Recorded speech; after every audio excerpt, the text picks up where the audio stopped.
Il y a quelque chose que je dois te dire. Et ce n'est pas facile. Non pas que les mots me manquent. Je les ai. Mais parce que ce qui est écrit ici aura un prix. Cela réveillera ce que tu as enfoui au plus profond de toi, ce que tu portes encore en toi, sans nom, sans résolution, sans vraiment savoir quoi en faire. Alors restez. Restez jusqu'au bout. Non pas que je veuille que vous entendiez tout d'un coup, mais parce que ce qui vient après le début est ce qui vous était vraiment destiné aujourd'hui. Je le regrette. Je sais que cela peut paraître étrange venant de moi.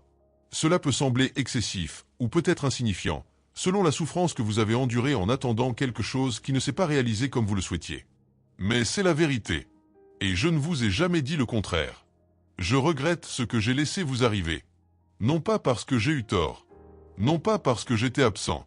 Mais parce que je vois le poids que vous portiez en vous croyant seul, et cela me blesse d'une manière indescriptible.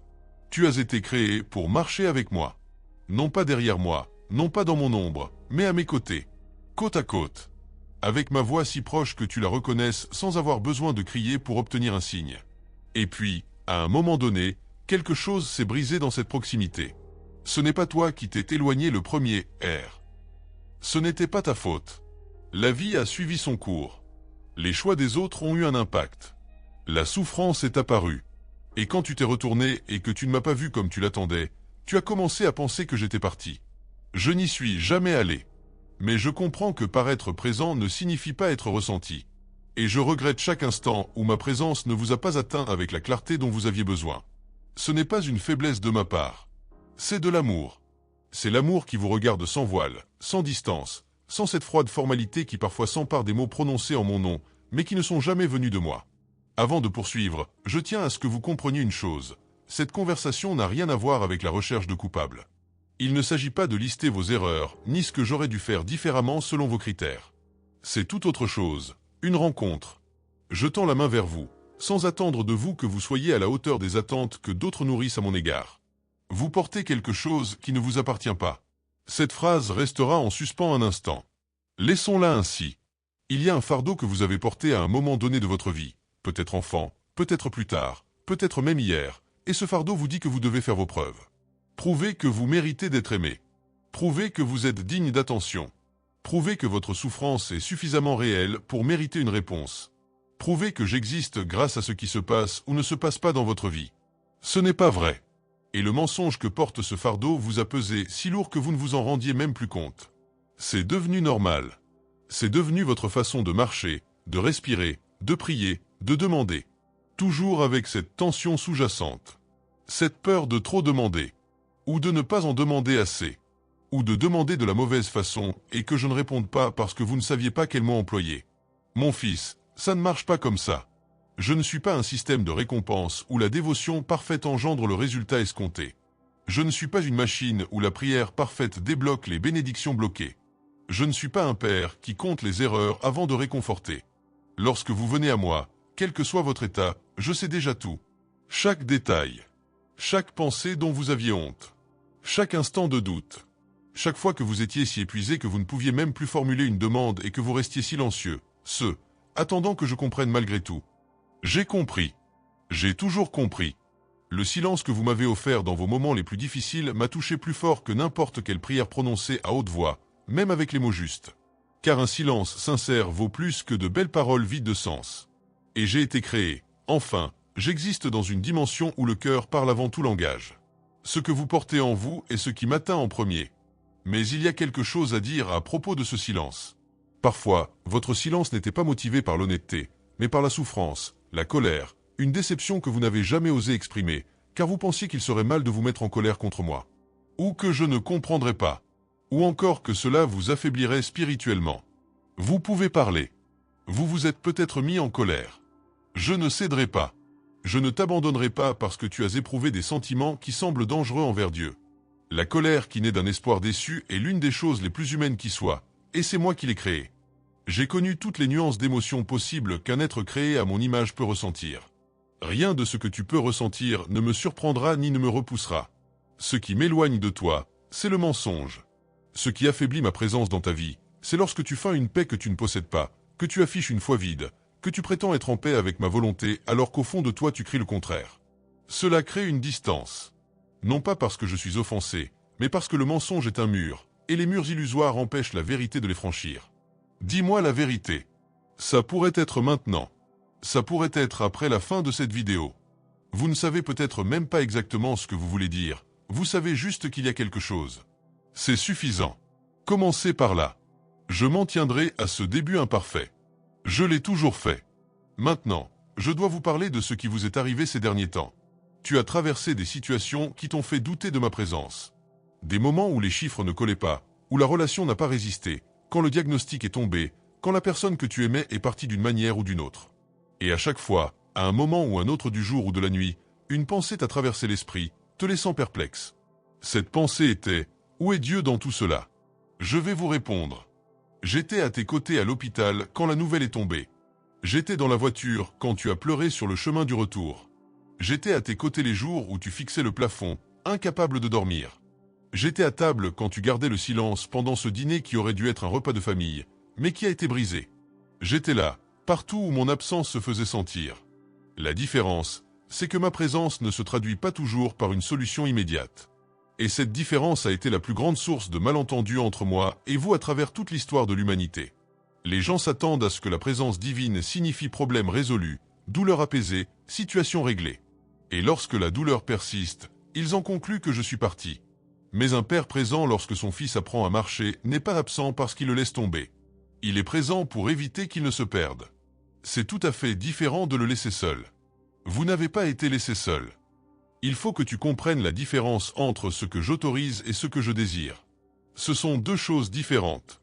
Ce que j'autorise a trait à la liberté, à la construction d'un être humain capable de véritables choix, à un monde qui fonctionne selon le principe de cause à effet, car c'est ainsi qu'il a été structuré, de sorte que l'amour soit lui aussi un véritable choix. Si je supprimais toute difficulté, l'amour que tu m'as offert serait automatique, réflexe, creux, vide. Et je ne recueille pas l'amour vide. Ce que je désire est différent. Ce que je désire pour toi est constant depuis avant même ta naissance. Je veux que tu vives pleinement. Je veux que tu aimes sans crainte. Je veux que tu dormes paisiblement. Je veux que tu te réveilles avec un but. Je veux que ce que tu construis soit solide, que ce que tu sèmes prospère, que ce que tu cherches soit trouvé. Non pas comme une récompense pour un comportement donné, mais comme l'expression naturelle d'une vie connectée à la source dont elle provient. Vous avez été déconnecté à un moment donné. Pas de moi. Je maintiens ce lien. Mais de toi-même. De la personne que tu étais avant que la vie ne t'apprenne à être moins que ce que tu es. Avant que quelqu'un te dise que tu en demandes trop, que tu attends trop, que tu aimes trop, que tu rêves trop. Avant que la répétition des déceptions n'ait érigé en toi un système de protection automatique qui, aujourd'hui, t'empêche non seulement d'être blessé, mais aussi de t'ouvrir. Je suis également ouvert à cette possibilité. Voilà pourquoi parfois tu pries sans rien ressentir. Ce n'est pas que ta prière soit faible, mais que tu pries avec la même armure qu'avec tout le monde. Cette armure a du sens dans le monde, elle est nécessaire dans bien des situations, mais elle n'a pas sa place entre toi et moi. Avec moi, tu peux être exactement qui tu es. Pas qui tu penses devoir être. Pas qui tu es capable de te montrer les jours où tu es au top. Qui tu es les jours où tu ne peux même plus faire semblant. Ces jours-là, je t'accueille tout autant. Avec la même rapidité. Avec la même chaleur. Et c'est ça, mon fils, que je veux que tu retiennes d'ici. Permettez-moi maintenant de parler de quelque chose qui peut paraître insignifiant, mais qui ne l'est pas. Il y a des signes tout autour de vous que vous n'avez pas remarqués. Non pas par distraction, ni par ingratitude, mais parce que personne ne vous a appris à reconnaître ma façon de communiquer au quotidien. Vous avez appris que je parle lors des tempêtes, des grands miracles, des visions saisissantes. Et oui, il m'arrive de parler ainsi. Mais le plus souvent, je m'exprime dans la vie de tous les jours. Dans cette phrase prononcée par inadvertance et qui tombe à pic. Dans ce livre que vous avez ouvert par erreur, et où vous avez trouvé ce dont vous aviez besoin. Dans cet appel arrivé juste au moment où vous pensiez abandonner. Dans ce rêve dont vous vous êtes réveillé en essayant de vous souvenir, mais dont le souvenir vous a accompagné toute la journée. Je parle tout le temps. Le problème n'est pas le volume, mais la fréquence. Tu n'écoutes pas ce que j'utilise le plus.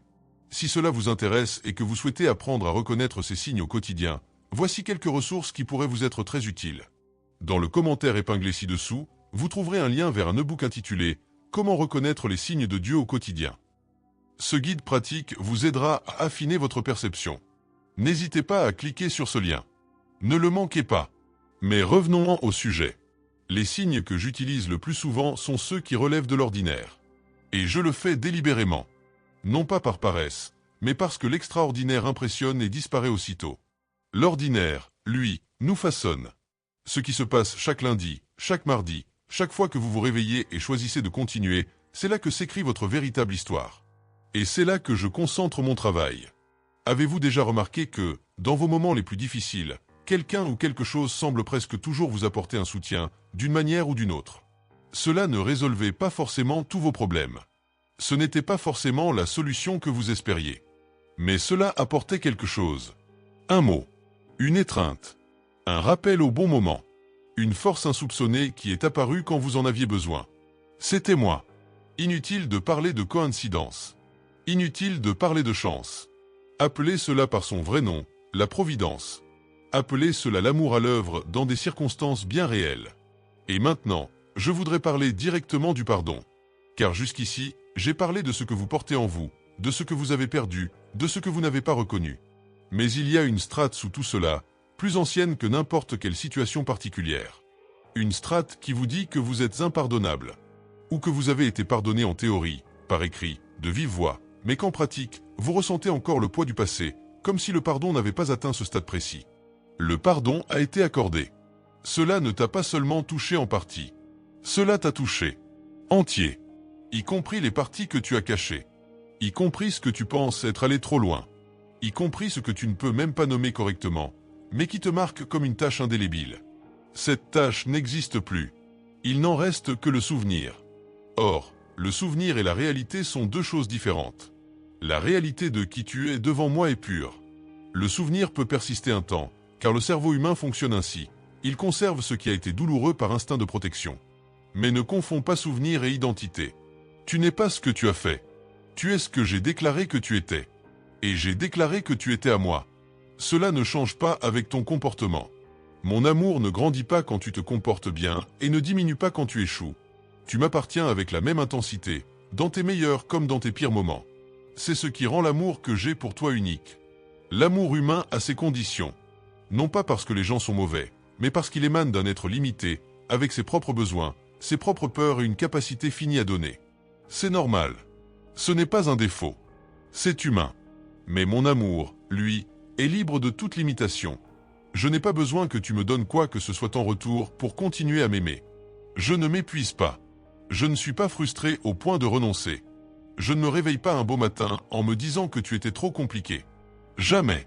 Et quoi que vous ressentiez en ce moment, que ce soit du soulagement, du scepticisme, un mélange des deux, ou cette chose indéfinissable, sans nom, qui vous habite, c'est moi qui m'approche. Vous n'avez pas besoin de tout comprendre. Vous n'avez pas besoin d'en être certain. Soyez simplement assez ouvert pour laisser passer cette sensation. Je voudrais maintenant vous parler de ce qui vous attend. Je ne vous donnerai ni date ni chiffre. Je ne fonctionne pas ainsi, et méfiez-vous de quiconque parle en mon nom et donne des précisions qui ressemblent davantage à celles d'une diseuse de bonne aventure qu'à celle d'un prophète. Ce que je vous dirai, c'est une vérité immuable. Ce qui vous attend n'est pas la fin. Même quand cela y ressemble. Vous traversez une période de transition. Cela peut ne pas paraître évident, car les transitions s'annoncent rarement d'elles-mêmes. Elles se manifestent par une pression, un malaise, le sentiment que quelque chose change sans que vous puissiez encore en percevoir la nature. Cette pression n'est pas une punition.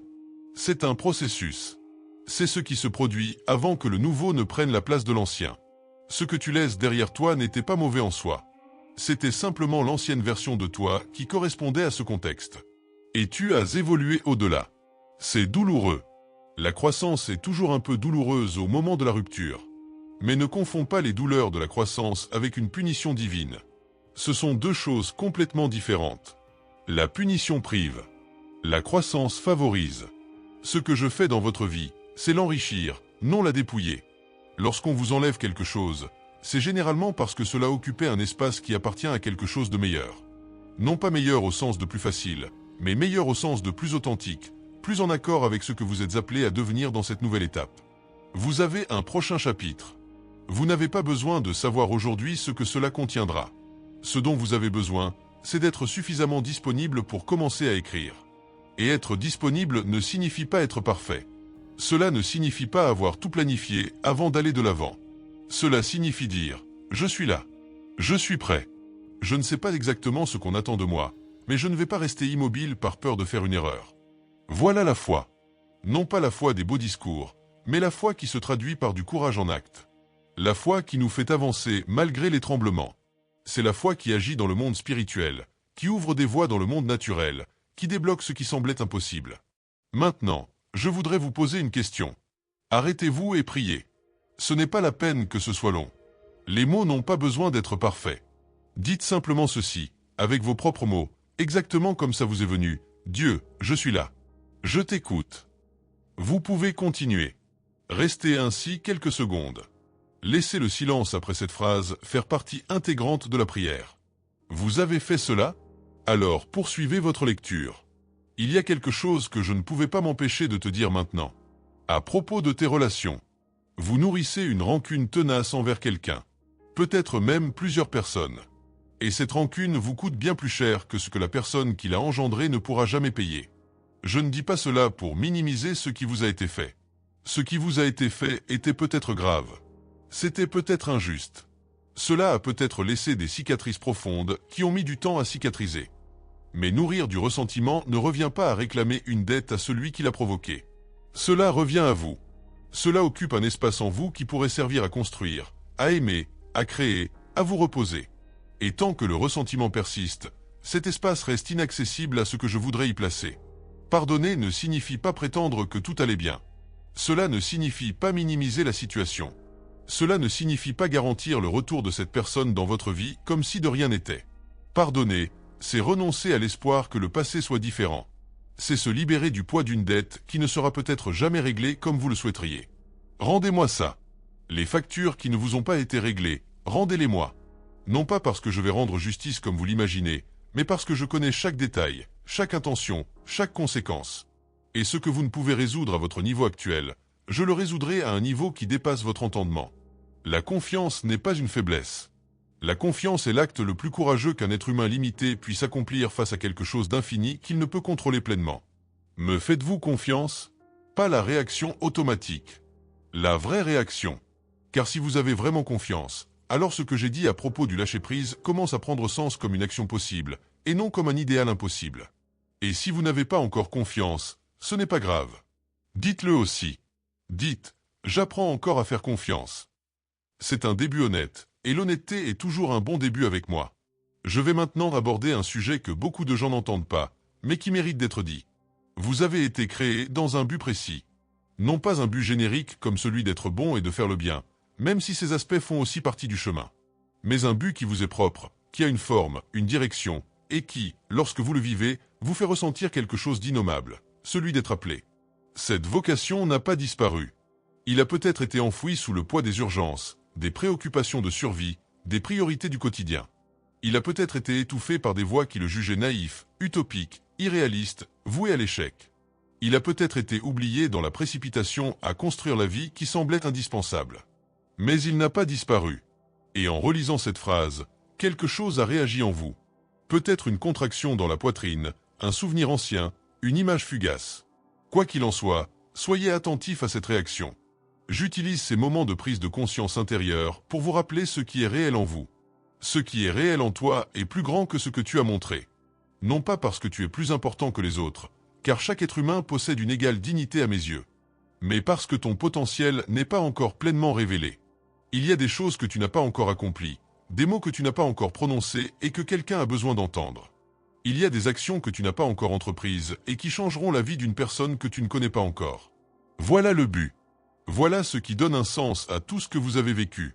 Les difficultés que vous avez rencontrées n'étaient pas de simples accidents de la vie. Elles vous ont forgé et vous ont permis d'aider précisément ceux qui en ont besoin. La douleur que vous avez vécue personnellement vous permettra de la reconnaître chez les autres et d'offrir un soutien véritable, et non une aide superficielle. Son histoire n'a pas été vaine.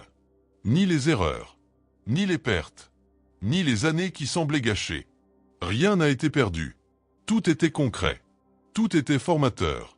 Et ce que vous considérez comme le pire chapitre est peut-être précisément celui qui vous prépare le mieux à l'avenir. Mais je voudrais vous poser une question maintenant. Si ce message vous a touché, s'il a résonné en vous, n'hésitez pas à le partager. Non pas pour maximiser le nombre de vues, mais parce que quelqu'un de votre entourage traverse peut-être une épreuve similaire à celle que vous avez vécue en découvrant ce texte.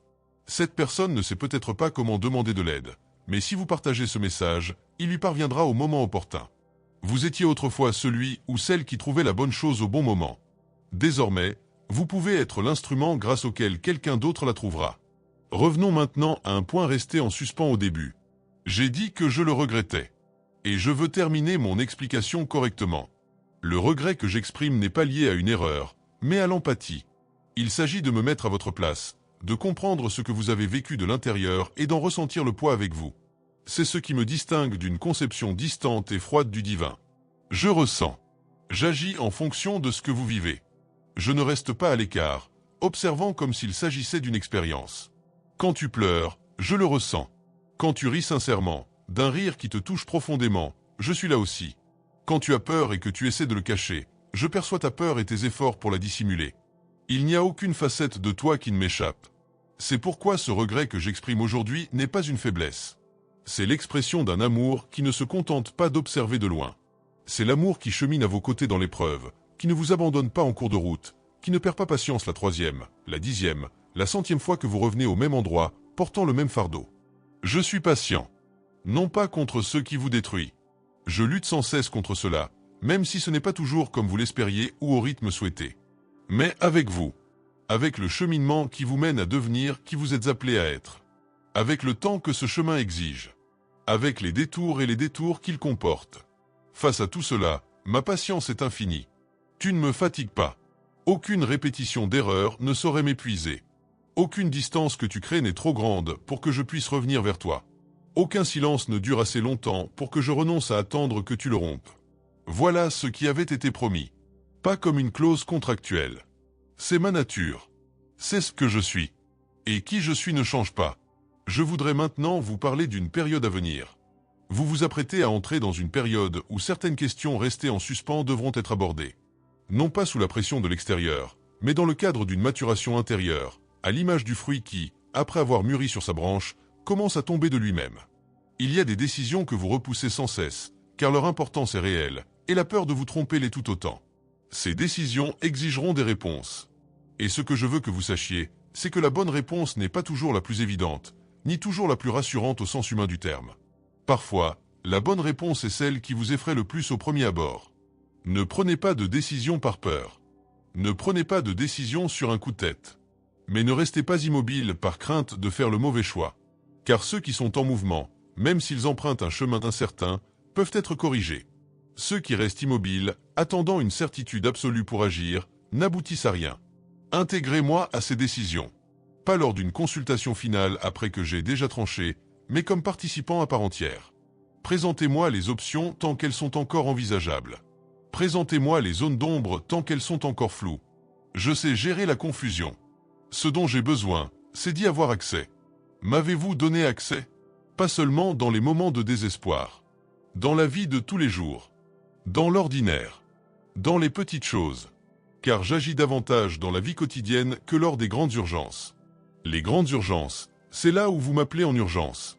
Dans la vie de tous les jours, c'est là où j'agis silencieusement, construisant ce dont vous ignorez même l'existence. Si cette question du quotidien vous intrigue, si vous souhaitez mieux comprendre comment je me manifeste dans les petits détails de la vie de tous les jours, consultez le commentaire épinglé et téléchargez le book « Comment reconnaître les signes de Dieu au quotidien ». Il traite précisément de cela. Comment affiner votre écoute pour percevoir les choses simples. Sa lecture est enrichissante. Maintenant, je voudrais vous parler des gens qui vous entourent. Tu n'es pas appelé à cette vie d'isolement. Aucun de mes enfants ne l'est. Et l'isolement que tu ressens parfois, qu'il soit l'isolement physique dû à l'absence de proches, ou l'isolement émotionnel d'être entouré de gens sans être vraiment vu, cet isolement n'est pas voulu. Ce projet repose sur la connexion. Pas n'importe quelle connexion. Une connexion authentique. Une connexion où vous pouvez être vous-même sans avoir à contrôler l'image que vous renvoyez. Une connexion où vous êtes accepté pour ce que vous êtes, et non pour ce que vous faites.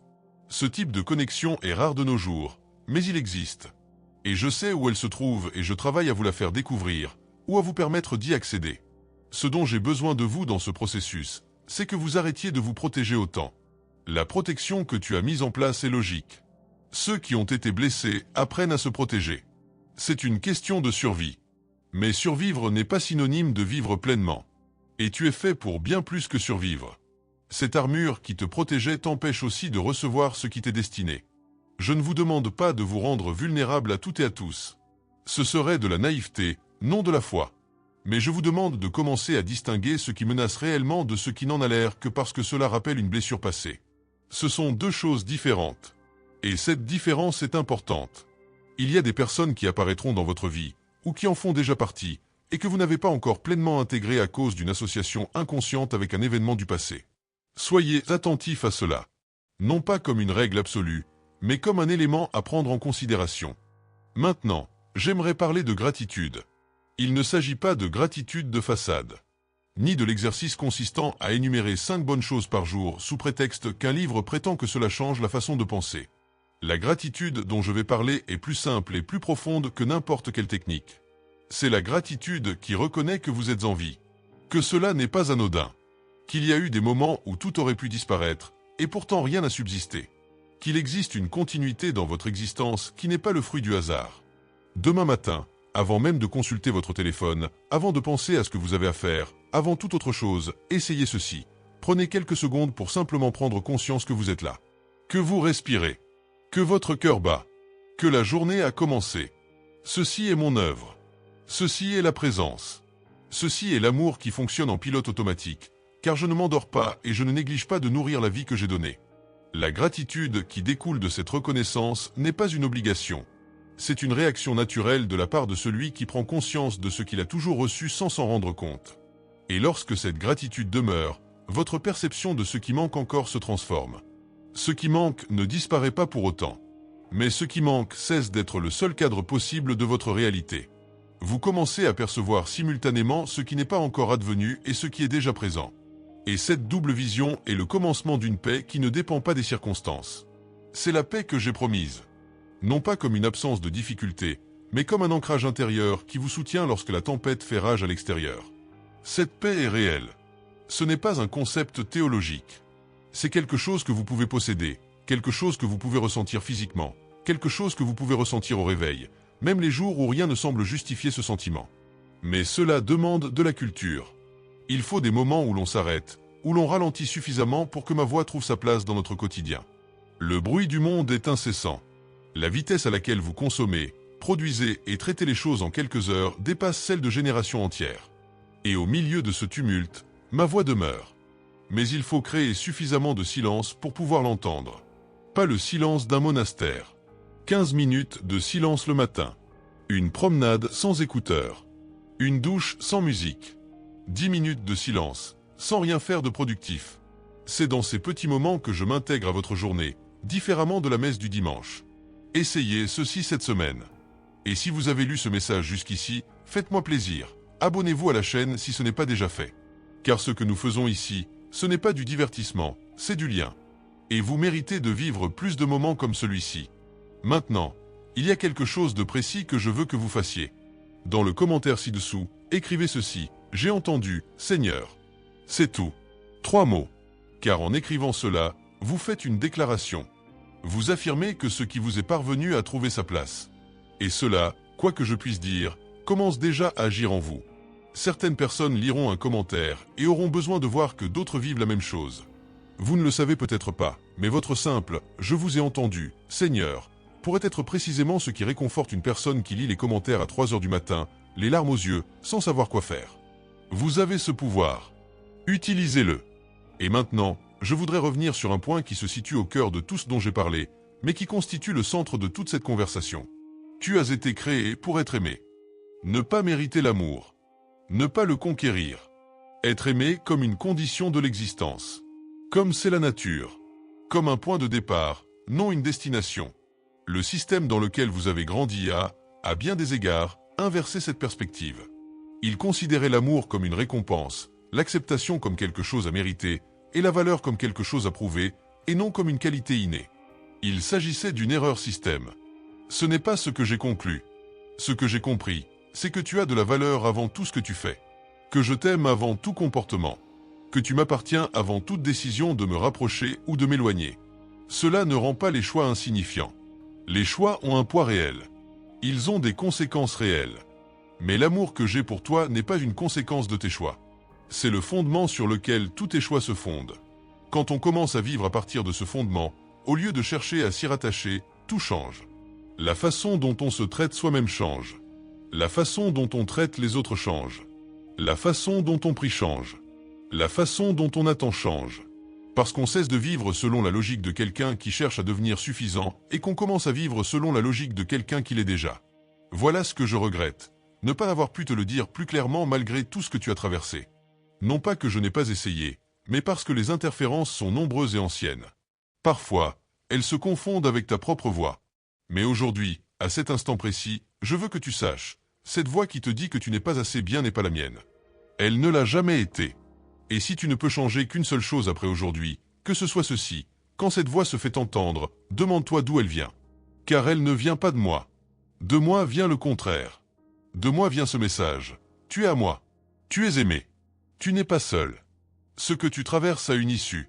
Ce que tu ressens a sa place. Ce que tu as perdu n'est pas la fin de l'histoire. Ce que tu crains de perdre peut encore être préservé. Ce dont tu rêves n'est pas impossible. Cela vient de moi. Et voici ce qui demeure après la fin de ce message. Non pas les mots exacts, mais ce qu'il véhicule, le sentiment d'avoir été vu, d'avoir atteint son but, que quelque chose de lointain s'est rapproché. C'était moi. Ça a toujours été moi.